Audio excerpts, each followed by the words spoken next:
அஸ்ஸலாமு அலைக்கும் வரஹ்மத்துல்லாஹி பரக்காத்துஹு பிஸ்மில்லாஹிர் ரஹ்மானிர் ரஹீம்.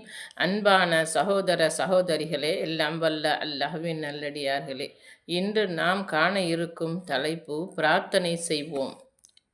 உணவும் உடையும் ஹலாலாக இருத்தல். பிரார்த்தனை செய்யக்கூடியவன் உணவும் உடையும் பானமும் ஹலாலான முறையில் இருக்க வேண்டும். பிறரை ஏமாற்றியோ அல்லது மோசடி செய்தோ அடுத்தவர்களின் பொருட்களை அபகரித்தோ அல்லது வட்டி பணத்திலோ வாங்கிய உணவு மற்றும் உடைகள் பயன்படுத்தி கொண்டு ஒருவன் பிரார்த்தித்தால் அந்த பிரார்த்தனை ஏற்றுக்கொள்ளப்படாது.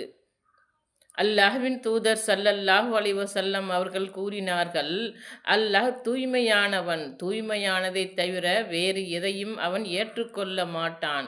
அல்லாஹ் நபிமார்களுக்கு எதை ஏவினானோ அதையே மூமின்களுக்கும் ஏவுகிறான் என்று கூறிவிட்டு, தூதர்களே, நல்ல பொருட்களிலிருந்தே நீங்கள் உண்ணுங்கள், சாலிஹான நல்லமல்களை செய்யுங்கள், நிச்சயமாக நீங்கள் செய்பவற்றை நான் நன்கு அறிபவன்.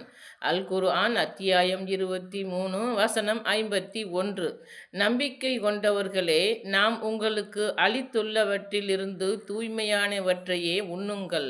நீங்கள் அல்லாஹ்வையே வணங்குபவர்களாக இருப்பின் அல்லாஹ்வுக்கு நன்றி செலுத்தி வாருங்கள். அல் குர்ஆன் அத்தியாயம் 2 வசனம் 172 ஆகிய வசனங்களை ஓதி காட்டினார்கள். பின்பு ஒரு மனிதரை பற்றி குறிப்பிட்டார்கள். அவனோ நீண்ட தூரம் பயணத்தில் இருக்கின்றான். அவனுடைய தலை புழுதி படிந்து பரட்டையாக இருக்கின்றது. அவன் வானத்தின்பால் கைகளை உயர்த்தி எனது இறைவனே, எனது இறைவனே என்று அழைக்கின்றான்.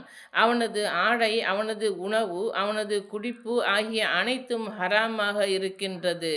அவனே ஹராமில் மூழ்கிவிட்டான்.